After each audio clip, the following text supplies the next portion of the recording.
శ్రీ గురుభ్యో నమః. మొదట అందరికీ కృతజ్ఞతలు తెలుపుకుంటూ ఈరోజు భాగంలోకి మనము ప్రవేశిస్తాం. గత భాగాలలో మనము మన చుట్టూ జరిగేటువంటి అనుభవాలను ఏ విధంగా అయితే గుర్తించవచ్చునో అనే విషయాల గురించి చర్చించుకున్నాం. ముఖ్యంగా మన శరీరం ద్వారా, మన బుద్ధి ద్వారా. ఇప్పుడు 2 టాపిక్స్ కవర్ అయిపోయినాయి అన్నమాట. ఇక్కడ మనము మనసు గురించి తెలుసుకోవాల్సిన సమయం. ఇక్కడ మనసు అనే దాని గురించి ఆల్రెడీ ఒక ఎపిసోడ్లో నేను చెప్పాను. ఏదైతే శరీరంలో లేదో అది, తర్వాత ఏదైతే మనకు ఆలోచనల రూపంతో మనము దానిని క్రియేట్ చేస్తాం, అంటే మన ఆలోచనల ద్వారా అది వ్యక్తం అవుతున్నదే కానీ యాక్చువల్గా అదైతే వ్యక్త పదార్థం అయ్యేది కాదనమాట. సో ఈ ఉండి లేనటువంటిది, లేకుండా ఉన్నటువంటి పదార్థమే మనసు అనే విషయం మనకందరికీ తెలుసు. మరి ఈ మనసు ద్వారా మనం అందరూ మన అనుభవాలని ఎలా కనుక్కోవచ్చు అనేసి అంటే, దానికి చిన్న మార్గము మన ఫీలింగ్స్, అంటే భావనలను గమనిస్తూ ఉంటే అవి అర్థమవుతుందన్నమాట. మనసు మనకు వ్యక్తమయ్యేది వచ్చి మన భావనల ద్వారానే. అందుకే మనము మన ఆలోచనల కంటే, బుద్ధి కంటే కూడాను మన ఫీలింగ్స్కి, భావనలకే ఎక్కువ ఇంపార్టెన్స్ ఇస్తూ ఉంటాం. అంతేకాకుండా మన ఎమోషన్స్ గురించి కూడా మనము చెప్పుకుంటూనే ఉంటాం. ఇక్కడ మన ఫీలింగ్స్ అంటే మన ఆలోచన విధానం అని చెప్పుకోవచ్చు. ఎందుకంటే ఆకలిని మనము ఫీల్ అవుతాం అన్నమాట. ఎమోషనల్ అవ్వం, అంటే భావనని చెందాం. ఎప్పుడైతే మనం ఫీల్ అవుతామో ఆకలిగా ఉన్నది అన్నది విషయాన్ని మనకు అర్థం చేస్తుంది మన కడుపు. సో మొదట మన ఆలోచనలన్నీ కూడాను మన ఫీలింగ్స్ ద్వారానే వ్యక్తమవుతూ ఉంటాయి. తర్వాతనే మన భావనల రూపంలో మనము దాన్ని కనుక్కుంటూ ఉంటాం. ఆకలి ఎక్కువ అయ్యే కొద్దీ మనకు ఆ బాధ తీవ్రతరం అవుతుందన్నమాట. అప్పుడు అది ఆకలి తీవ్రత యొక్క బాధని వ్యక్తపరుస్తూ ఉంటుంది. సో ఇక్కడ ఒకే లాగా ఉంటాయి, కానీ ఒక చిన్న డిఫరెన్స్ వల్ల ఒకటి ఫీలింగ్ అయింది, ఒకటి ఎమోషన్ అయిందనమాట. సో ఇక్కడ ఎమోషన్స్గా మారడానికి కారణం ఏమి అంటే, మన బాధల యొక్క తీవ్రతని ఎమోషన్ అయిపోతుంది. ఆకలిగా ఉండేవాడు ఆకలికి ఓర్చుకునేగలిగిన వాడు తినకుండా కొంతసేపు ఉంటాడనమాట. అదే బాధ 1-2 రోజులు దాటింది అనేసి అంటే అది ఎమోషన్, భావన ఎక్కువయ్యి వాడు ఆకలిని తీర్చుకోవడానికి ఎంతటి దానికైనా కూడా, అంటే చివరకు దొంగతనం కానీ లేకపోతే ఇంకేం చేయడానికన్నా కూడా వాడు సిద్ధపడతాడు. సో ఎమోషన్స్కి అంత పవర్ రావడానికి కారణం దానిని మనము ఎక్కువగా నొక్కి పట్టడం అన్నమాట. సో ఓకే, ఇక్కడికి మీకు మనసుకి, బుద్ధికి, ఫీలింగ్స్కి, ఎమోషన్స్కి డిఫరెన్స్ తెలిసింది అనేసి అనుకుంటున్నాను. ఇప్పుడు మన ఎమోషన్స్ ద్వారా మనకు వచ్చే అనుభవాలని ఎలా తెలుసుకోవచ్చు? ఇక్కడ గమనించవలసిన ముఖ్యమైన విషయాలు 2 ఉన్నాయి. ఏమి అంటే, ఎప్పుడైతే మనము బయట వచ్చేటువంటి వైబ్రేషన్స్ ద్వారా బయట అనుభవాలను, అనుభూతులను మనం తెలుసుకుంటూ ఉంటామో, అదేవిధంగా లోపలి అనుభవాలు, లోపలి అనుభూతులను కూడా మనము తెలుసుకోవాల్సి ఉంటుంది. దానికి ఇక్కడ ముఖ్యంగా మనం చెప్పుకునేటువంటి బ్రిడ్జ్ మనసు ఉపయోగపడుతుందన్నమాట. మనము శరీరానికి సంబంధించినటువంటి వైబ్రేషన్స్ 8 రకాలుగా ఉన్నాయి కదా, వాటినంతా కూడా ఎలా గుర్తించవచ్చు అని గత భాగాలలో మనము చెప్పుకున్నాం. దానిలో ఒక చిన్న ఎగ్జాంపుల్ తీసుకుందాం. మనం మొట్టమొదటిగా వైబ్రేషన్స్ అంటే మన శక్తి లోపలికి ప్రవేశించగానే మనం పొందే మొట్టమొదటి అనుభవం బాటిల్లో నీళ్లు పడినట్టు షేకింగ్ రావడం, అంటే కదలికలు రావడం అనమాట. ఇక్కడ మనము శరీరానికి తత్వం లోపలికి కన్నా తీసుకుంటే ఏ విధంగా అయితే బాటిల్ కదులుతుందో దానిని తీసుకుంటామన్నమాట. అదేవిధంగా లోపల కూడా ఒక అనుభూతి జరుగుతుంది. ఏది? బాటిల్లో పడుతున్నటువంటి నీళ్ల యొక్క కదలికలు. సో ఇక్కడ ఏం జరుగుతుంది అనేసి అంటే, ఒకేది అనుభవమే అయినా కూడాను మనము గమనించే విధానాన్ని బట్టి లోపల బయట అనేది ఆధారపడి ఉంటుందన్నమాట. ఈ మనసు అనేది మన శరీరము, బుద్ధికి, ఆత్మకు, పరమాత్మకు వారధి అని చెప్పుకునే ఉన్నామన్నమాట. సో ఎప్పుడైతే ఈ మనసు మనకు వారధిగా ఉపయోగపడుతూ ఉంటుందో అప్పుడు శరీరానికి బుద్ధికి ఉండేటువంటి అనుభవాలను, ఆత్మకి పరమాత్మకి వచ్చేటువంటి అనుభవాలనన్నీ కూడా మనకి చేరవేస్తుంది అని ఒక భాగంలో చెప్పుకున్నాం. సో ఏ విధంగా అయితే లోపలికి అంటే బాటిల్ లోపలికి పడే నీళ్లు కదులుతూ ఉంటాయో, లోపల వాటర్ కదలికల్ని మన మనసు ద్వారా మన లోపల జరిగే అనుభూతులని తెలుసుకుంటాం. అదే బాటిల్ కదలికల్ని అంటే మన శరీరంలో కలిగే బయట అనుభూతులని శరీరతత్వం ద్వారానే కనుక్కుంటాం అనమాట. అందుకే ఈ మనసుకి బెస్ట్ ఎగ్జాంపుల్గా మనం చెప్పుకున్నది కరెంటు. సో ఏ విధంగా అయితే కరెంటు మనకు కంటికి కనిపించకుండా అంతర్ ప్రవాహంగా అది ప్రసరిస్తూ ఉంటుందన్నమాట. అదేవిధంగా మన మనసులో కూడాను ఈ ఎమోషన్స్, భావనలు అనేటివి మనకు తెలియపరుస్తూనే ఉంటుంది. ఎప్పుడైతే మనం బుద్ధి సూక్ష్మతను పెంచుకుంటూ పోయే కొద్దీ, మన ఫీలింగ్స్ తీవ్రతరం అయ్యే కొద్దీ అవి రూపాంతరం చెందేది కాస్త భావనలుగానే, అంటే ఎమోషన్స్ కానీ అనమాట. దీనికి ఇంకా బెస్ట్ ఎగ్జాంపుల్ చెప్పాలి అనేసి అంటే, మన ఫీలింగ్స్కి ఎగ్జాంపుల్ ఇష్టము అయితే మన ఎమోషన్కి ఎగ్జాంపుల్ ప్రేమ. మనకు ఒక మనిషి పైన తీవ్రతరమైన ఇష్టం పెరిగింది అనేసి అంటే అది ప్రేమగా మారడానికి కారణమవుతుంది, అంటే ఎమోషన్గా మారడానికి కారణమవుతుంది అనమాట. సో ఎప్పుడైతే మనము ప్రతి అనుభవంలో ఉన్నటువంటి బయట లోపల రెండింటి యొక్క అనుభూతిని కూడా మనము తెలుసుకోవాలి. మన స్థితిని బట్టి, అంటే మనకున్నటువంటి స్థితిని బట్టి మనం తెలుసుకునేటివన్నీ ఆధారపడి ఉంటుందన్నమాట. ఇక్కడ ఇలా చెప్పడానికి కారణం ఏమి అనేసి అంటే, మనిషి ఒక ఆప్టిమిస్ట్గానో లేకపోతే పెసిమిస్ట్గానో, అంటే ఆశావాదిగానో నిరాశావాదిగానో ఉంటూనే ఉంటాడు. కానీ ఈ రెండు కాకుండా ఒక్కొక్కరు పుర్రెకో బుద్ధి, అంటే ప్రతి ఒక్కరూ కూడాను వారి వారి స్థితిని బట్టి, అంటే వారికి ఉన్నటువంటి శక్తి స్థితులను లేకపోతే గతులను బట్టినే వాళ్ళు తెలుసుకునేటువంటి అనుభవాలను, అనుభూతులు అనేటివి ఆధారపడి ఉంటుంది. అంటే ఒకే మనిషి తన ఎదురుగా ఉన్నటువంటి బాటిల్ని చూసినప్పుడు అందులో పడి నీళ్ళని గమనించవచ్చు, బాటిల్ని గమనించవచ్చు, లేకపోతే ట్యాప్ని గమనించవచ్చు, లేకపోతే ట్యాప్ నుంచి వచ్చే వాటర్ ఏ విధంగా ఉన్నది అన్నది గమనించవచ్చు. అంటే వాళ్ళు గమనించే స్థితిని బట్టి, వాళ్ళ ఎరుకను, అవేర్నెస్ని బట్టి వాళ్ళు పొందే అనుభవము ఉంటుంది. సో ఇక్కడ మనసు ద్వారానే మనము లోపల ఉన్నటువంటి వాటర్ యొక్క స్థితిని, ఆ నీళ్ళ యొక్క కదలికల్ని కూడా మనము గమనించగలిగితే ఏ విధంగా అయితే ఉంటుందో అదే విధంగా మనము బయట చెందే అనుభూతులు, లోపల చెందే అనుభూతుల్ని మనము వేరే వేరే విధంగా గమనించవచ్చు అన్నమాట. అంటే ఇక్కడ వేరే వేరే డిఫరెన్స్ అని చెప్పడానికి కారణం ఏమి అనేసి అంటే, బయట నీళ్లు పడినప్పుడు బాటిల్ ఒక స్థాయి వరకు అది కదులుతూనే ఉంటుంది, కానీ ఒక 3/4 అంటే 75% నిండిన తర్వాతనే కదలికలు అనేటివి తక్కువ ఉంటుంది. అది మనం బయట గమనిస్తాం. అదేవిధంగా శక్తి లోపలికి వెళ్ళి నిండుతూ ఉండే కొద్దీ మనలో ఉన్నటువంటి శక్తి స్థాయిలు పెరుగుతూ ఉంటాయన్నమాట. మనము చిన్న ఎగ్జాంపుల్ ఇక్కడ చెప్పుకోవచ్చు. నిండుకుండా తొణకదు అని చెప్తూ ఉంటారు. అదేవిధంగా తొణకడంతో పాటు వణకదు కూడా అనమాట. అంటే ఒక్కసారి కుండ నిండిన తర్వాత అది షేక్ అవ్వదు, అంటే కదలికలు అనేటివి ఉండదు. అంతవరకు మన లోపల కూడా ఖచ్చితంగా కదలికలు ఉంటుంది. కానీ ఎలా అయితే నీళ్ళ కదలికలు ఉంటాయో అదేవిధంగా శక్తి కదలికలు కూడా ఉంటుంది. ఫర్ ఎగ్జాంపుల్కి మనం చెప్పుకున్నాం, ప్రతి ఒక్కరూ కూడా వైబ్రేషన్స్ని, లేకపోతే వాళ్ళ చర్మానికి ఉండేటువంటి, అంటే స్కిన్కి ఉండేటువంటి సెన్స్ని ఖచ్చితంగా తెలుసుకోగలరు అనేసి.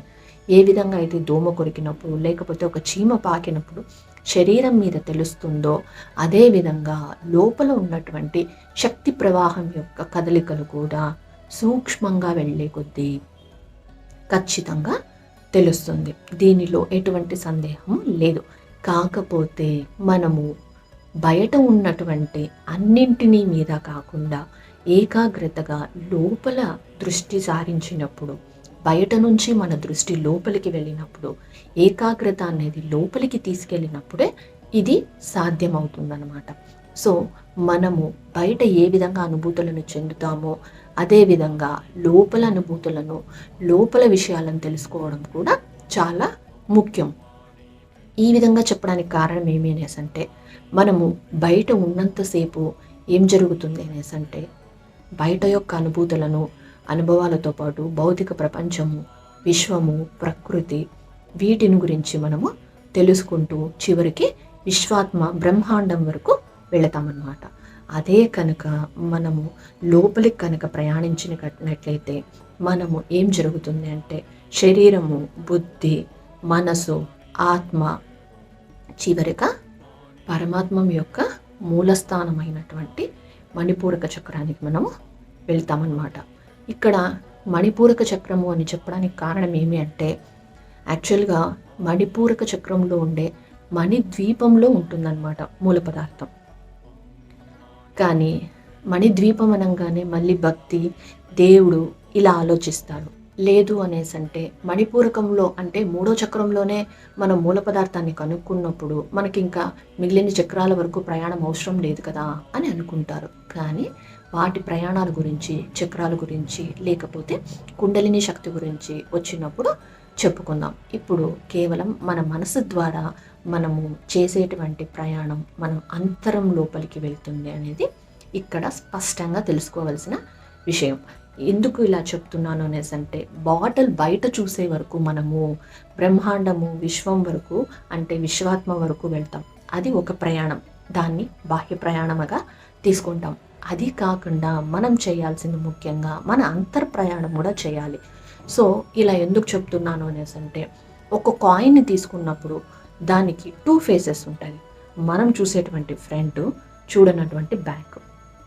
ఏ విధంగా అయితే మనం ఈ కళ్ళతో బయట ఉన్నటువంటి విశ్వాన్ని, బ్రహ్మాండాన్ని చూస్తామో, అదేవిధంగా మన కళ్ళు మూసుకున్నప్పుడు అంతర్నేత్రాలతో మన అంతర్ప్రపంచాన్ని, అంతరంగా ఉన్నటువంటి అంతరాత్మ వరకు మన ప్రయాణం సాగాలి అనేసి అంటే, మనము బయటకి కాదు వెళ్ళాల్సింది, లోపలికి కూడా వెళ్ళడం అవసరం. అందుకోసమని బయట చెప్పినటువంటి 8 రకాల వైబ్రేషన్స్ కాకుండా మనము మనసుతో గ్రహించేటువంటి 5 రకాల వైబ్రేషన్స్ గురించి ఇప్పుడు తెలుసుకుందాం. ఈ 5 రకాల వైబ్రేషన్స్ అంటే ఏ విధంగా అయితే మన లోపల జరిగినప్పుడు మనము పొందేటువంటి అనుభూతులు అని చెప్పడంలో ఏ విధమైనటువంటి సందేహం లేదు. ఫస్ట్ది ఏమి అనేసి అంటే, మనకు ఎనర్జీ ఏ విధంగా లోపలికి అంటే ప్రతి ఒక్క అవయవానికి కాకుండా అవయవాలకి ఉన్నటువంటి అంతర్గతంగా ఉన్నటువంటి నరాలు అనండి, లేదు అనేసి అంటే మనం దాన్ని నాడీ మండలం అని చెప్తామన్నమాట. ఈ శక్తి ప్రవాహం అనేది లోపలికి పోవడం అనేది ఫస్ట్ తెలుస్తుంది. ఆ ప్రవాహం ఎక్కడికి వెళుతూ ఉంది, ఎలా వెళుతూ ఉంది అనేది కూడా ఇంపార్టెంట్. సో ఈ ఎక్కడికి వెళ్తూ ఉంది, ఎలా వెళ్తూ ఉంది అనేసి అంటే, ఫస్ట్ అది ఏ విధంగా ట్రావెల్ చేస్తూ ఉంది, దేనిని ఆధారంగా తీసుకొని ట్రావెల్ చేస్తూ ఉంది అంటే దాని ప్రయాణం ఎలా అనేది కూడా తెలుసుకోవాలన్నమాట. అంటే మనం చెప్పుకునేటువంటి మామూలు భాషలు, కానీ అది చాలా తక్కువ మంది పట్టుకునే ఉంటారు. డాక్టర్ దగ్గరికి వెళ్తానంటే నాడిని చూస్తాడు. ఏమి అనేసి అంటే, ఆ నాడిని చూసి హార్ట్ బీట్ అంటే మన గుండె యొక్క స్పందనని తెలుసుకుంటూ ఉంటాడు అనమాట. అక్కడ నాడిని పట్టుకోవడంలో ముఖ్య ఉద్దేశం ఏమి అనేసి అంటే, మన హార్ట్ బీట్ని బట్టి మన ఆరోగ్యాన్ని అంచనా వేయడం. నిజమే, కానీ ఇక్కడ నరాలు అని చెప్పలేదు, నాడి అని చెప్తున్నారు. నాడి, నరం రెండు డిఫరెన్స్ ఉంది. నాడి అనేసి అంటే మనం చెప్పేటువంటి నాడులు. మనిషిలో 2,72,000 నాడులు ఉంటాయి. నరాలు అనేసి అంటే దానిలో కొన్ని మనకు కనిపించేటువంటి గ్రీన్, బ్లూ అంటే సిరలు, ధమనులు అనేసి మనం నరాలు తీసుకుంటూ ఉంటాం. నరాలు అనేటివి ఒక చోట కలిసినప్పుడు లేకపోతే దాన్ని జంక్షన్ పాయింట్స్ అని చెప్పేస్తూ ఉంటాం అన్నమాట. అదే మనం ఆయుర్వేదంలో కానీ లేకపోతే నాడీ వైద్యంలో కానీ ఈ నాడులు అనేటివి చాలా ముఖ్యం. అంటే ఎక్కడెక్కడైతే నాడిని పట్టుకుంటామో ఆ నాడిని పట్టే ప్రదేశాన్ని బట్టి మన యొక్క అవయవ స్థితులనన్నింటినీ కూడా అంటే అవి పనిచేసే తీరునన్నింటినీ కూడా మనము తెలుసుకోవచ్చు అన్నమాట. అందుకే శరీరంలో నరాలుతో పాటు మనకు నాడులు అనేసి ఉంటుంది. ఎందుకు అంటే ఈ నాడిలో ప్రవహించేది రక్తం కాదు, శక్తి యొక్క ప్రవాహం ఉంటుంది. మొదటిది శక్తి ప్రవాహం, అంటే మన లోపలికి శక్తి ఎలా వెళ్తూ ఉంది, ఎంత వెళ్తూ ఉంది, ఎక్కడెక్కడికి వెళుతూ ఉంది అన్న విషయాలను మనము తెలుసుకుంటామన్నమాట. ఇది మన బుద్ధి కంటే కూడాను మన మనసుకి తెలుస్తూ ఉంటుంది. ఎందుకనేసి అంటే బుద్ధి ఫీల్ అయ్యి చెప్పాల్సి ఉంటుంది, కానీ ఇన్స్టెంట్గా అంటే అప్పటికప్పుడు ఆ శక్తి ప్రవాహం జరిగినప్పుడు మనకి ఒక ఎమోషన్, ఒక భావన కలుగుతూ ఉంటుంది. అది వేడిగానా, చల్లగానా, లేకపోతే అక్కడ మనకి నొప్పిగానా, ఏ విధమైనటువంటి రిజల్ట్, అక్కడ ఫలితాలు కానీ ఏ విధమైనటువంటి మార్పులు జరుగుతూ ఉంది అన్న విషయాలను మన మనసు మనకి తొందరగా తెలియపరుస్తుంది. సో సెకండ్ది ఏమి అనేసి అంటే నాడీ మండలం లోపలికి నెక్స్ట్ ప్రవేశిస్తుంది. ఇలా నాడీ మండలం లోపలికి ప్రవేశించడానికి కారణం ఏమి అనేసి అంటే మనలో ఉన్నటువంటి నరాలు కానీ లేకపోతే ప్రతి ఒక్క అవయవం కానీ ఒక సర్టన్ పాయింట్స్ దగ్గర, అంటే ఒక్కొక్క చోట అవి లింక్ అయ్యి ఉంటాయన్నమాట. దానినే మనము నాడీ మండలము అనేసి అని అంటాం తెలుగులో. సో ఈ నాడీ మండలాల దగ్గర మనం ఒక్కొక్క జంక్షన్ పాయింట్స్గా చెప్పచ్చు. ఫర్ ఎగ్జాంపుల్కి ఈ మణికట్టుని నాడీ మండలం అని చెప్పం. ఎందుకు అనేసి అంటే ఇది బోన్స్ యొక్క జాయింట్స్ మాత్రమే. లేదు అనేసి అంటే ఈ చేతికి ఈ ఆర్మ్కి ఉన్నటువంటి జాయింట్. బట్ అదే కనుక ఇక్కడ ఉన్నటువంటి నరాలను కనుక తీసుకున్నట్లయితే మనకు కొన్ని జంక్షన్ పాయింట్స్ ఉంటుంది. ఈ జంక్షన్ పాయింట్స్ నరాలు అనేసి అని అనుకుంటే తప్పు. మనము నాడిని చూడాలి అనేసి అన్నప్పుడు డాక్టర్ మనకి ఇక్కడ పెడతాడు, అతనికి బోన్తో సంబంధం ఉండదన్నమాట. సో ఇక్కడ ఏ జాయింట్ లేదు, బట్ కానీ ఇక్కడ నాడీ మండలం అనేది ఒకటి ఉంటుంది, అంటే ఈ సర్టన్ పాయింట్లో. అందుకోసమనే ఇక్కడ మనకి టెస్ట్ చేయడానికి కారణం. సో మొత్తం మన శరీరం మొత్తము 72,000 ఉంటుందన్నమాట. సో ఈ నాడీ మండలాల మొత్తం లోపలికి శక్తి ప్రవాహం అనేది జరుగుతూ ఉంటుంది. నరాలలో ప్రవహించేది రక్తము, నాడులకు అవసరమైనది శక్తి అన్నమాట. సో ఇలా ప్రవహించినప్పుడు శక్తి, నాడీ మండల శుద్ధి అనేది జరుగుతుంది. ఇది జరగడానికి అవసరమేమి, కారణమేమి అనేటివి మనకి ఇక్కడ క్వశ్చన్స్ రావచ్చు. కానీ ఈ 5 గురించి నేను మళ్ళీ కూడా వివరంగా చెప్పవలసి ఉంటుంది. కాబట్టి మొదట ఏవేవి 5 అనేది మాత్రం చెప్పుకుందాం. Third one chakras. ప్రతి ఒక్క మనిషికి దాదాపు శరీరంలో 33 చక్రాలు ఉంటుందన్నమాట. సో మనకి ఇక్కడ 33 అని చెప్పడానికి కూడా తెలియాలి అనేసి అంటే కూడా మనము ఈ ప్రాణిక్ హీలింగ్ సబ్జెక్ట్లోనే వస్తుంది. ఇలా చెప్పడానికి కారణం ఏమి అనేసి అంటే మనకు ప్రాణిక్ హీలింగ్లో క్షుణ్ణంగా శక్తి గురించినటువంటి డీటెయిల్స్ అన్నీ వస్తుంది. సో తర్వాత సబ్జెక్టు ఖచ్చితంగా నేను ప్రాణిక్ హీలింగ్ గురించినే చెప్తాను. సో మనలో ఉండేటువంటి 33 చక్రాలు యాక్టివేషన్ అనేది జరుగుతూ ఉంటుంది. కానీ అందరూ 33 కంటే ముందు ఎక్కువగా విన్నది మాత్రం వెన్నెముకలో ఉండేటువంటి 7 చక్రాల గురించేనే. 7 చక్రాల యాక్టివేషన్ కూడా జరుగుతుంది, అంటే అవి కూడా 33లోనే ఉంటుంది.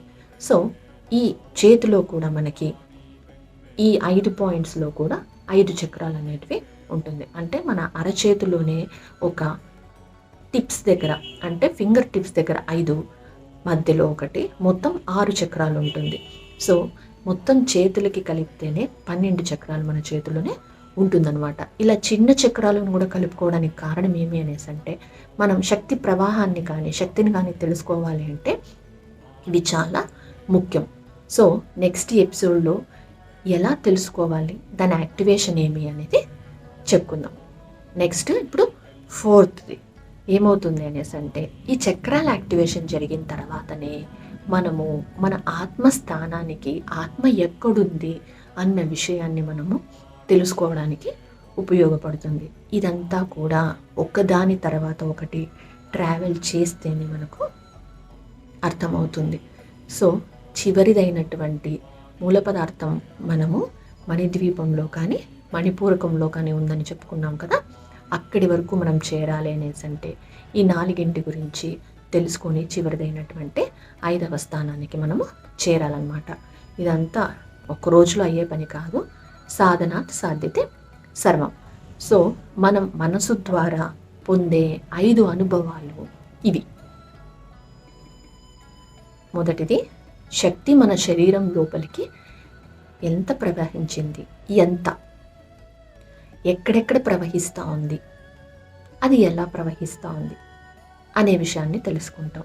అలా ప్రవహించినటువంటి శక్తి మన నాడీ మండలం లోపలికి వెళ్ళినప్పుడు అక్కడ మనకు జరిగేటువంటి ప్రాసెస్లు అంటే శుద్ధి, ఈ నాడీ మండల శుద్ధి కూడా ఖచ్చితంగా అవసరం. 3, ఈ నాడీ మండల శుద్ధి జరిగిన తర్వాత చక్రాల యాక్టివేషన్ అనేది ఉంటుంది. ఈ చక్రాస్ యాక్టివేషన్ అయిన తర్వాతనే మనము మనలో ఉన్నటువంటి ఆత్మస్థానం వరకు మనము వెళతామన్నమాట. ఈ ఆత్మస్థానానికి వెళ్ళిన తర్వాతనే, ఆత్మను గురించి తెలుసుకున్న తర్వాతనే మనం పరమాత్మ గురించి తెలుసుకుంటాం. సో మనము ఈ ఎపిసోడ్లో ఈ మనసు గురించి కొంత మనసుకు ద్వారా మనం తెలుసుకునేటువంటి అనుభవాలను 5ని తెలుసుకున్నాం. వచ్చే భాగంలో ఈ 5 గురించి ఇంకొంత వివరణని మనము తెలుసుకుందాం. అప్పటి వరకు కృతజ్ఞతలు. Thank you friends.